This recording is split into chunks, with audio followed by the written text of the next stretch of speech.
గుళ్ళోకి వెళ్ళి స్వామివారిని నమ్మంటారు, వస్తారు, వీళ్ళు కూర్చోమంటారు, కూర్చుంటారు, పాదాలు పళ్ళం మీద పెడతారు. నీళ్ళు పోసి బాగా శుభ్రంగా కడిగి చేతులు కడుగుతాను, మొహం కడుగుతాను. కడిగి ఆ పాత్ర పక్కన పెట్టుకుని తులసి దళం ఉంటుంది, తులసి దళాలు, దాన్ని తీసుకుని పళ్ళు తోముతాను. దాన్ని పక్కన పెట్టి తులసి ఇష్టం ఉంటుంది, దాని లీవ్స్ తీసేసి నేల గీస్తాను. గీసి పక్కన పెట్టి స్వామిని కుర్చోలో కూర్చుంటారు, నేను నించుంటాను. కొంచెం నూనె తీసుకుని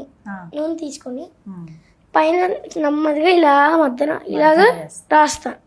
రాసి ఆ నూనె తీసుకుని కొంచెం ఒళ్ళంతా నలుగు పిండి తీసుకొని ఇలా రాస్తాను. రాసి గోరువెచ్చని నీళ్ళు తీసుకొని ఆయన తల మీద ఇలా పోస్తాను.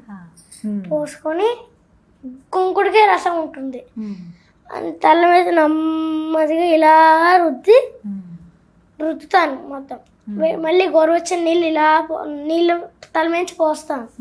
ఒక మంచి కొత్త తువాలు తీసుకుని ఆయన తల నెమ్మదిగా ఇలా తుడిచి ఒళ్ళు మొత్తం తుడిచి ఒక పట్టు పంచ తీస్తాను. ఒక మంచి కొత్త పట్టు పంచ తీసుకొచ్చి ఆయనకి నెమ్మదిగా ఆయన కట్టుకుంటారు. నేను నెమ్మదిగా కుర్చీలు పెట్టి హెల్ప్ చేస్తాను. ఆయనే కట్టుకుంటారు, మీరు అందిస్తూ ఉంటారు. కుర్చీలు పెట్టి పెడతాను. పెట్టిన తర్వాత ఆయనకి బొట్టు పెడతాను, తిరునామాలు బొట్టు పెట్టుకుని ఆయన కూర్చోమంటాను. కూర్చోపెట్టి పువ్వులు తీసుకుని ఆయన పాదాల మీద ఓం కేశవాయ మా నారాయణ మా మామనాయన అని పూజ చేస్తాను. పూజ చేసి పొంగల్ తయారు చేస్తాను నేనే.